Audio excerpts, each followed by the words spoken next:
എന്താ പുഷ്പം ചേട്ടാ, നിങ്ങളുടെ നമ്പർ കേട്ടിട്ട് അവനാ പെങ്കുച്ചിനെ വിളിച്ചോണ്ട് വരും ഇവിടെ താമസിപ്പിക്കാൻ. ചെറിയൊരു അനക്കം കൊടുത്തു എന്നേ പറയാൻ പറ്റൂ. വലുതായിട്ടൊന്നും ഏശിയിലെന്ന് തോന്നുന്നു. പക്ഷെ ഒരു കാര്യത്തിൽ അവൻ പറയുന്നതും ശരിയാണ്. ഇപ്പൊ നിങ്ങൾക്ക് മാത്രം വെച്ച് വിളമ്പുന്ന ഞാൻ നിങ്ങളുടെ ഭാര്യമാർക്കും കൂടി ചിലപ്പോൾ വെച്ച് വിളമ്പേണ്ടി വരുമെന്ന് ഉറപ്പാ. സാരമില്ല, ഒരു വീടാകണമെങ്കിൽ മിനിമം ഒരു പെണ്ണെങ്കിലും വേണം. ഇന്നിത് വീടല്ല, ഒരു ലോഡ്ജ്. 3-4 ആണുങ്ങൾ ഉണ്ടിറങ്ങി കഴിയുന്ന വെറുമൊരു ലോഡ്ജ്. ഇതിനെ ഒരു വീടാക്കാനുള്ള പരിശ്രമത്തിനിടയിൽ ആർക്കു വേണോ വെച്ച് വിളമ്പി തരാൻ പുഷ്പം തയ്യാറാണ്. ഇതൊരു വീടാകണം, നിങ്ങളൊക്കെ കുടുംബമാവണം. അതുമാത്രമാണ് എൻ്റെ ആഗ്രഹവും.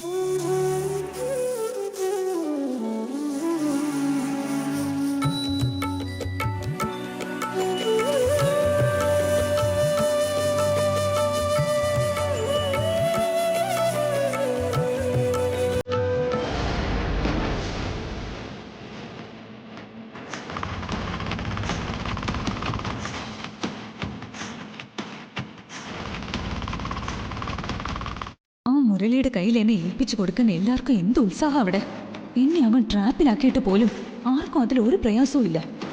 ഏതായാലും ആ വഞ്ചകനോടൊപ്പം ജീവിക്കാൻ എനിക്ക് പറ്റില്ല. ആരൊക്കെ എങ്ങനെയൊക്കെ നിർബന്ധിച്ചാലും അവനുമായി ഒരു വിവാഹ ബന്ധത്തിന് സമ്മതിക്കില്ല. ഞാൻ സമ്മതിക്കില്ല. ബാക്കി വരുന്നിടത്ത് വെച്ച് കാണാം. എന്തൊരു അഹങ്കാരം അവൾക്ക്! ഏതൊക്കെ വിധത്തിൽ അവൾ എന്നെ അപമാനിച്ചു. എന്നെ മാത്രമോ, ഏട്ടനെ അപമാനിച്ചില്ലേ? ഈ അപമാനങ്ങളൊക്കെ മറന്നിട്ട് എങ്ങനെയാ ഞാൻ അവളെ എൻ്റെ ജീവിതത്തിലേക്ക് സ്വീകരിക്കുക?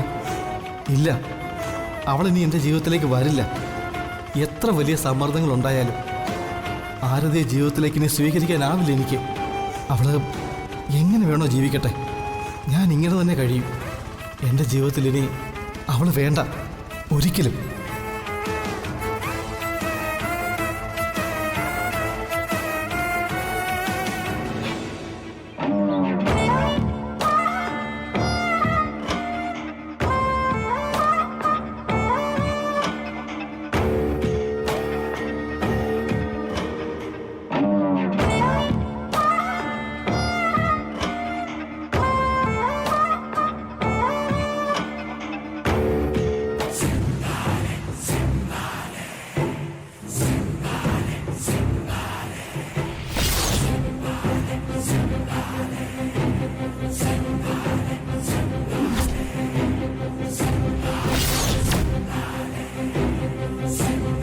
തൊട്ടുപോരുത്.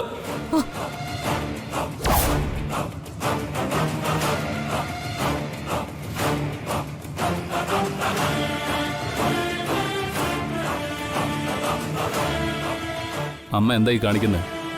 ചിത്രത്തിന് ജീവനുണ്ടോ നോക്കുകയാണോ? അല്ല, എന്റെ ജീവൻ ഇവളെടുക്കുമെന്ന് നോക്കുകയായിരുന്നു. ആ, അതമ്മ പേടിക്കണ്ട. സുഭദ്രയ്ക്കൊരു ജീവൻ എടുക്കണമെന്ന് തോന്നിയാൽ അവൾ എന്റെ ജീവനെ എടുക്കൂ. ഞാനല്ലേ അവളെ ഈ ലോകത്തുനിന്ന് പറഞ്ഞയച്ചത്. പക്ഷേ നീ മുൻപ് ആരോപിച്ചത് എനിക്ക് വേണ്ടി അത് ചെയ്തു എന്നാ. അതില് തെറ്റെന്താ ഉള്ളത്? ഓർമ്മ വെച്ച നാള് മുതൽ എന്റെ ചെവിയിൽ ഓതി ഓതി തൃപ്പങ്ങോട്ടുകാരോടുള്ള പക അമ്മ അരക്കിട്ടുറപ്പിക്കുകയായിരുന്നു. അതെ, ആയിരുന്നു. പക്ഷേ ഇപ്പൊ ആ അരക്കോട്ടിപ്പം നിന്റെ മനസ്സിലില്ല. ഒരു പുതിയ പെണ്ണിനെ കണ്ടതോടെ നീ പെറ്റമ്മയെയും പെറ്റുവീണ മണ്ണിനെയും ഒക്കെ മറക്കുക. നീ ഇപ്പൊ കോട്ടയ്ക്കൽ ഭവാനിയുടെ മകനല്ല, തൃപ്പങ്ങോട്ട് വാസുദേവന്റെ നല്ലവനായ മരുമകൻ മാത്രം. ഓ എന്റെ അമ്മേ, എന്തിനാ ഇങ്ങനെ ഓരോരോ കളറുകൾ കൊടുക്കുന്നത്? ഇപ്പൊ അമ്മയ്ക്ക് എന്താ ആവശ്യം അത് പറ.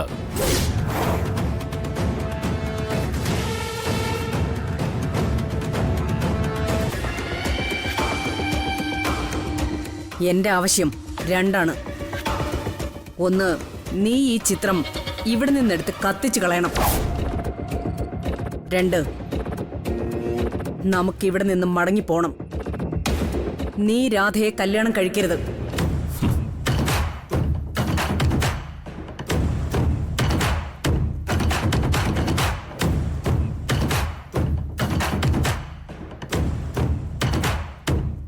ഇത് രണ്ടും ഞാൻ അനുസരിച്ചില്ലെങ്കിൽ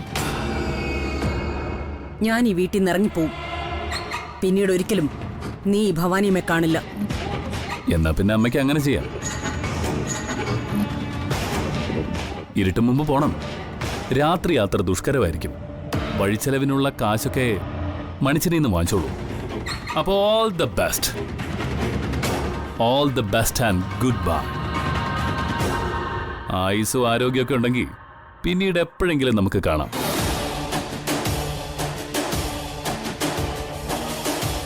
ആ, ഇവിടെ നിപ്പുണ്ടായിരുന്നല്ലേ? മണിച്ചനിപ്പോ പറഞ്ഞെല്ലാം കേട്ടല്ലോ. കോട്ടയ്ക്കൽ ഭവാനിയമ്മ എന്റെ അമ്മ എന്നെ വിട്ട് മടങ്ങി പോവുക. വഴിച്ചെലവിനുള്ള കാശ് കൊടുത്തു വിടണം. ഇവിടെ ഇനി അടുക്കള ഭരിക്കാൻ പോകുന്നത് തൃപ്പങ്ങോട്ട് രാധയായിരിക്കും. ഞാൻ താലി കെട്ടി കൊണ്ടുവരാൻ പോകുന്ന എന്റെ പെണ്ണ്.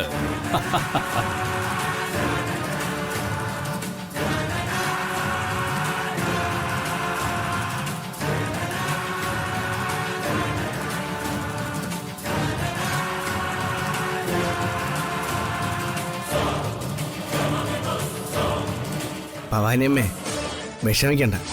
ഇതിപ്പോ താലിപണി ഞാൻ കൊടുത്തിട്ടല്ലേ ഉള്ളൂ, കല്യാണം ആയില്ലല്ലോ. വിഷമിക്കില്ല. മണിച്ചൻ ഒരു ഉപകാരം ചെയ്യണമെന്ന് മാത്രം. എന്തുപകാരം? ഈ രാധ താമസിക്കുന്ന വീടിന്റെ അഡ്രസ് അയ്യോ, അതെന്തിന്? കൊല്ലാൻ. മേഘനാഥന്റെ ജീവിതത്തിൽ അവനെ നിയന്ത്രിക്കാൻ ഇവിടെ 2 പെണ്ണുങ്ങൾ വേണ്ട, മനസ്സിലായോ? കോട്ടയ്ക്കലേക്ക് പോണെങ്കിൽ പോവും ഞാൻ. രാധയെ കൊന്നു കഴിഞ്ഞ് മാത്രം.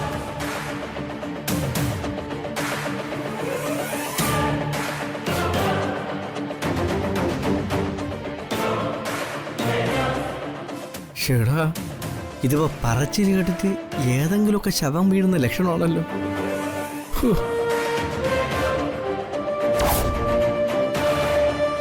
ആരായിരിക്കും എന്ന് പറയാൻ പറ്റുമോ സുഭദ്രാമയ്ക്ക്?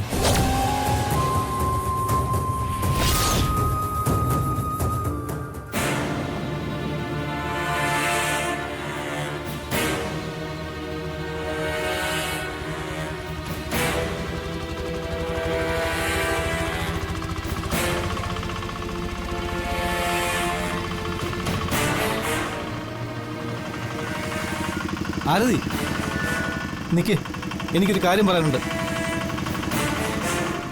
ആരതി, ആരതി നിൽക്കാൻ.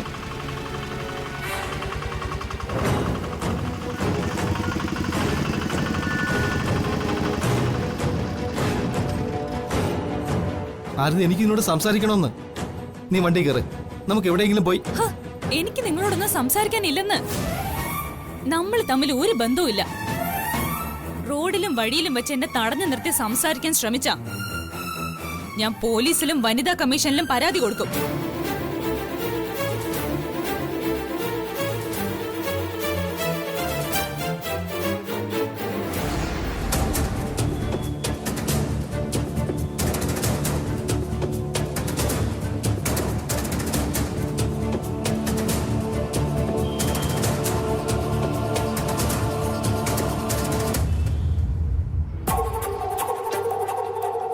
ഹലോ, സുഖമാണോ മോളെ? എങ്ങോട്ടാണ്? എങ്ങോട്ടാടി ഒറ്റയ്ക്ക്? ഞാനൊരു കമ്പനി തരട്ടെ, നമുക്കൊരു ടാക്സി പിടിച്ചു പോവാം. ചെലവൊക്കെ നമ്മൾ നോക്കിക്കോളാം. ഛീ, പോടാ പന്നെ. ഡീ, ചീറ്റുന്നുണ്ടല്ലോടാ. വിഷമുള്ള എനവാന്ന് തോന്നുന്നു. നമുക്ക് ആ വിഷപ്പല്ലെങ്കിൽ പറിച്ചിട്ട് വിട്ട് കളയാം. വിഷം നിന്റെ വീട്ടിലുള്ളവർക്കായിരിക്കും. വഴിന്ന് മാറടാ. മാറിയില്ലെങ്കിൽ എന്ത് ചെയ്യൂടി? നീ പിടിച്ചങ്ങ് വിഴിയും കളയോ? നിക്കടി അവിടെ. മോറടാ. നീ അങ്ങനെ പോയാലോ? കിടന്ന് പിടയ്ക്കാതെ മര്യാദയ്ക്ക് നിക്കടി. മോറ്. വഴിന്ന് മാറ്. നിക്കടി അവിടെ. മോറടാ. മാറിയില്ല നീ എന്ത് ചെയ്യൂടി? മോറന്നല്ലേ പറഞ്ഞേ.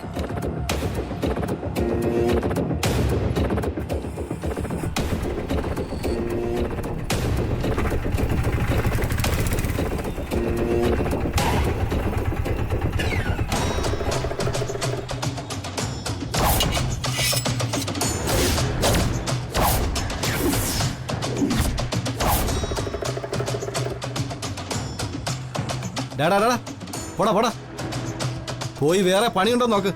പോരിടാം.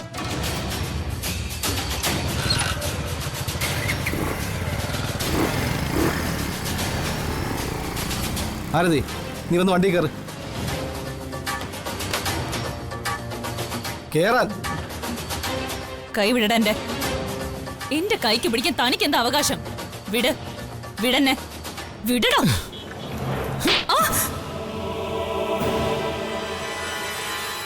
ശബ്ദിച്ചു പോരുത് കേട്ടോടി. എന്റെ അവകാശം എന്താണെന്ന് ഞാൻ കാണിച്ചു തരാം. വാ ഇങ്ങോട്ട്, കേറ്, കേറങ്ങോട്ട്.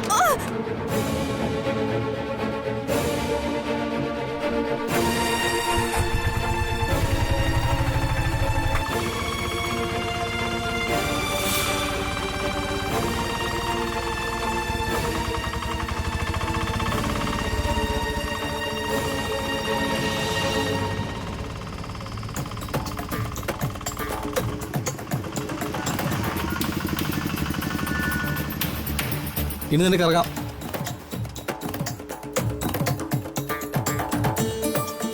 പോലീസിൽ നിന്ന് രക്ഷപ്പെടാൻ കിട്ടിയ താലിയുടെയും ചേട്ടന്റെ വാക്ക് പാലിക്കാൻ നടത്തിയ പൂജയുടെയും പേരിൽ നിന്നെ മണവാട്ടയെ ഏറ്റെടുത്ത് കുടുംബത്തിൽ കുടിയിരുത്തുന്ന കാര്യം സംസാരിക്കാനല്ല ഞാൻ വണ്ടി കൊണ്ട് പുറകെ വന്നത്. നിന്നോട് എനിക്കുള്ള വെറുപ്പ് പറഞ്ഞ് അവസാനിപ്പിക്കാനാ. ഈ ജന്മത്തില് നമുക്കിടയിൽ ശാശ്വതമായ ഒരു ബന്ധം ഉണ്ടാവില്ലെന്ന് പറയാൻ. ഇനി നിനക്ക് പോവാം, നിന്റെ വീട്ടിലേക്ക് തന്നെ.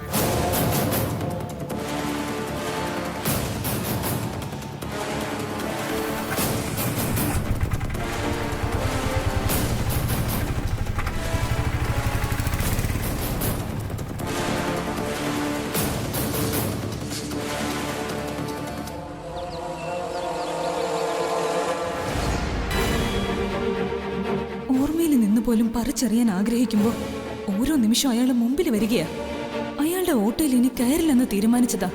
എന്നിട്ടും അതിൽ കയറേണ്ടി വന്നു. എന്തൊരു ജീവിതം! ഛേ!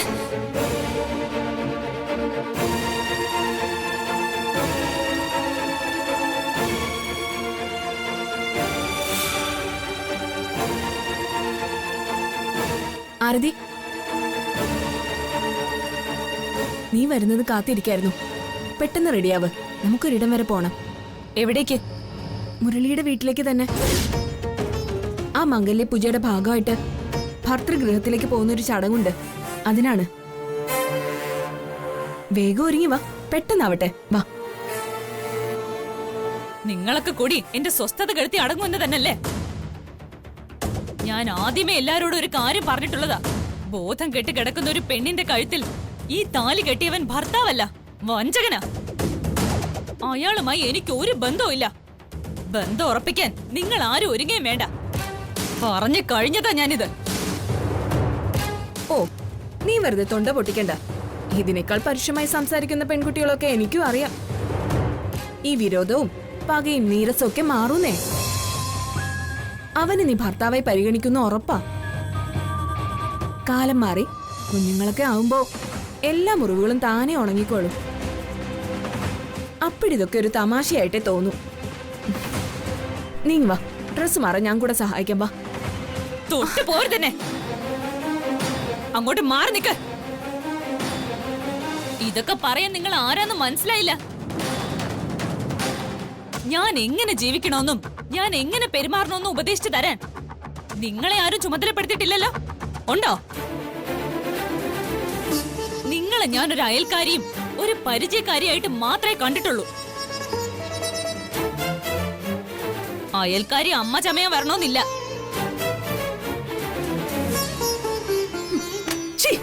എന്തു പറഞ്ഞടി?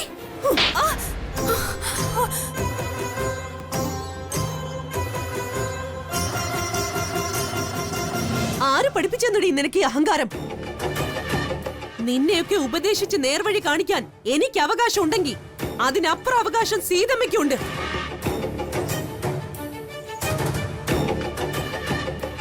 ഇവര് വെറും അയൽക്കാരിയോ പരിചയക്കാരിയോ അല്ല, അമ്മ തന്നെയാ. നമുക്ക് നമ്മുടെ വളർത്തമ്മ.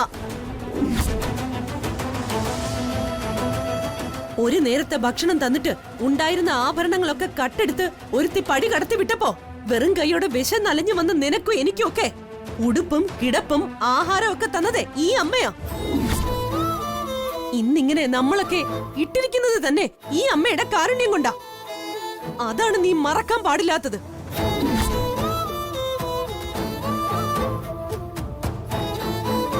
പറഞ്ഞ തെറ്റിന് നീ ഇപ്പൊ തന്നെ സീതമ്മയോട് മാപ്പ് പറയണം.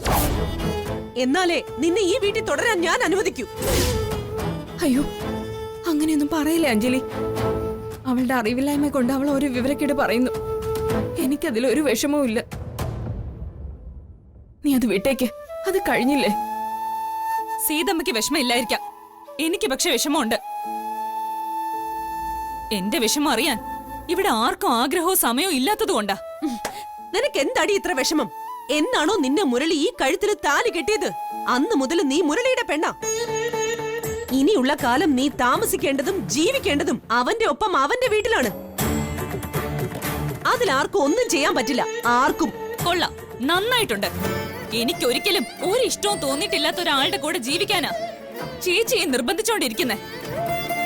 എനിക്കതിനാവില്ലെന്ന് നിങ്ങൾക്കാർക്കും മനസ്സിലാവാത്തതെന്താ? നിങ്ങൾക്ക് നിങ്ങളുടെ ഇഷ്ടങ്ങളും നിർബന്ധങ്ങളും അടിച്ചേൽപ്പിക്കാനുള്ള ഒരാളാണോ ഞാൻ? ഓരോരുത്തർക്കും അവരവരുടേതായ ഇഷ്ടങ്ങളും താല്പര്യങ്ങളും ഉണ്ട്. ചേച്ചിക്കും അങ്ങനെയുള്ള ഇഷ്ടങ്ങളില്ലേ? ഞാൻ ചോദിക്കട്ടെ, പ്രസാദേട്ടനെ കല്യാണം കഴിക്കണമെന്ന് ചേച്ചി എല്ലാരും ഇവിടെ നിർബന്ധിച്ചില്ലേ? അപ്പൊ ചേച്ചി എന്താ പറഞ്ഞത്? എത്രയോ വർഷങ്ങൾക്ക് മുമ്പ് പിരിഞ്ഞു പോയ കൃഷ്ണനെ മനസ്സിൽ വെച്ചുകൊണ്ടാ ചേച്ചി ഇപ്പോഴും നടക്കുന്നതെന്ന്. എന്താ ശരിയല്ലേ ഞാൻ പറഞ്ഞത്? അല്ല, അതും ഇതും തമ്മിൽ യാതൊരു ബന്ധവും. ബന്ധമുണ്ട്. ഓരോരുത്തരും അവരവരുടെ ജീവിതം ജീവിക്കാൻ ആഗ്രഹിക്കുന്നു എന്ന ബന്ധം. ഇത്രയും സംസാരം ആയ സ്ഥിതിക്ക് ഇവിടെതാ ഇപ്പൊ ഒരു വ്യവസ്ഥ ഞാൻ വയ്ക്കുക. ഞാൻ മുരളിയുടെ ഭാര്യയായി അവരുടെ വീട്ടിലേക്ക് പോകാൻ റെഡിയാ. പകരം കൃഷ്ണനെ മറന്ന് ചേച്ചി പ്രസാദേട്ടനെ കല്യാണം കഴിക്കണം. പറ്റില്ലെങ്കിൽ ദാ ഈ താലി ചരടിനെ വെറും ഒരു നൂല് മാത്രമായി കണ്ട് ഞാൻ പൊട്ടിച്ച് ദൂരെ എറിയും. എന്ത് വേണമെന്ന് ചേച്ചിക്ക് തീരുമാനിക്കാം.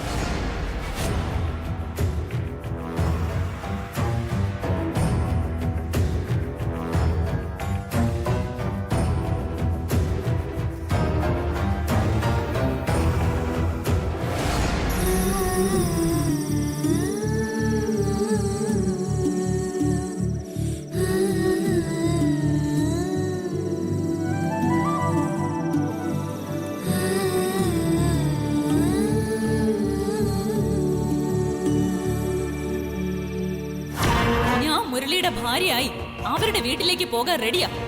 പകരം കൃഷ്ണനെ മറന്ന് ചേച്ചി പ്രസാദേട്ടനെ കല്യാണം കഴിക്കണം.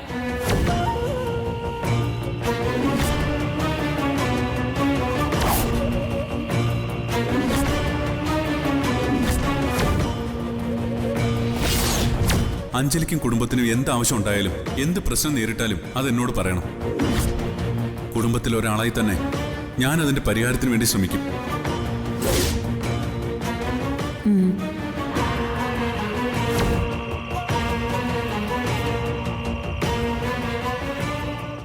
തമ്മിലുള്ള ആത്മബന്ധം ഒരിക്കലും ഇല്ലാതാവരുത്.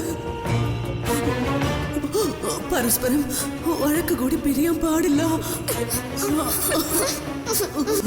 രാധ വേണം ഇനി ഇവർക്ക് എന്ന സ്ഥാനത്ത്.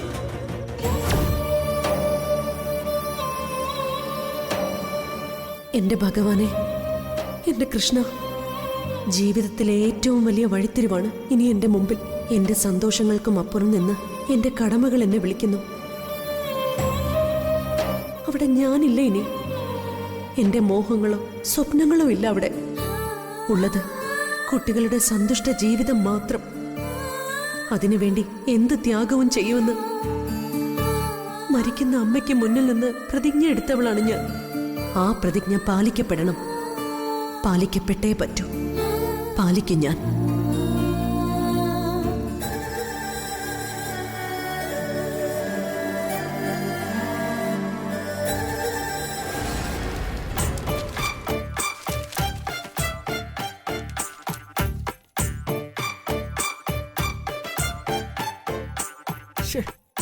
വന്ന് ഈ പത്രം തുറന്ന മുഴുവൻ രാഷ്ട്രീയം പറച്ചിൽ മാത്രം. സ്ഥാനാർത്ഥി ഉണ്ടതെങ്ങനെ, ഉറങ്ങിയതെങ്ങനെ, കുളിച്ചതെങ്ങനെ, കുളിപ്പിച്ചതെങ്ങനെ, ഇതൊക്കെ അറിഞ്ഞിട്ട് ജനങ്ങൾക്ക് എന്ത് കിട്ടാനാണ്?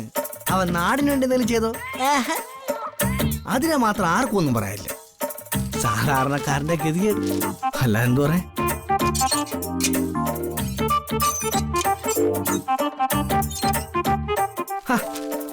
ആചാര്യോ? ആ വരൂ വരൂ.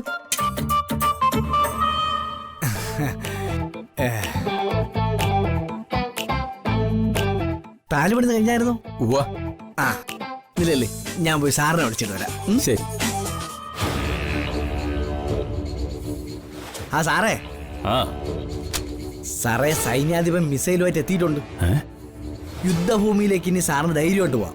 മിസൈല് യുദ്ധഭൂമിയോ? തനിക്ക് എന്താടോ തലയ്ക്ക് വട്ടായോ? സോറി, ഞാൻ ഞങ്ങളെ പട്ടാള ഭാഷയിലൊന്ന് പറഞ്ഞതേ ഉള്ളൂ. മിസൈൽ എന്ന് ഉദ്ദേശിച്ചത് താലിയാ. യുദ്ധഭൂമി മനസ്സിലായില്ലേ? കല്യാണ മണ്ഡപം. അല്ലെങ്കിൽ ഈ കല്യാണം ഒരു യുദ്ധത്തിലെ കലാശിക്കൂ.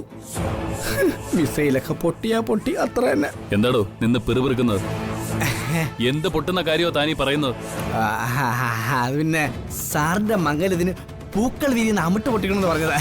അമിട്ട് മാത്രമല്ല, ആനയും അമ്പാരിയും ഘോഷയാത്രയും ഒക്കെ ഉണ്ടാവണം. താൻ തൽക്കാലം പൊട്ടിക്കൽ നിർത്തും. എവിടെ ആചാരി? ഞാൻ എന്റെ രാധയുടെ കഴുത്തിൽ ചാർത്താനുള്ള മനോഹരമായ താലി ഒന്ന് കാണട്ടെ. നമസ്കാരം സാർ. നമസ്കാരം. ആചാരി വാക്ക് പാലിച്ചല്ലോ. പറഞ്ഞ സമയം തന്നെ കൃത്യമായി എത്തി. ഗുഡ്. ഞാൻ വെറും വാക്ക് പറയില്ല സാർ. സത്യം പറഞ്ഞാൽ പ്രതിബന്ധങ്ങൾ പലതുണ്ടായെങ്കിലും ഇത്രയും മാറ്റും പകിട്ടും ഉള്ളൊരു താലി ഇതിനു മുമ്പ് ഞാൻ പണിതിട്ടില്ല. ഓ, എന്റെ എല്ലാ കഴിവും ഞാൻ ഇതിൽ പ്രയോഗിച്ചിട്ടുണ്ട്. ഭേഷ്, അതെനിക്കറിയാം. അതുകൊണ്ട് തന്നെയാ ലോഹിതാക്ഷൻ ആചാര്യത്തന്നെ ഞാൻ ഇതിന്റെ പണി ഏൽപ്പിച്ചത്. പിന്നല്ലാതെ ആചാരി ആരാ മോയ്?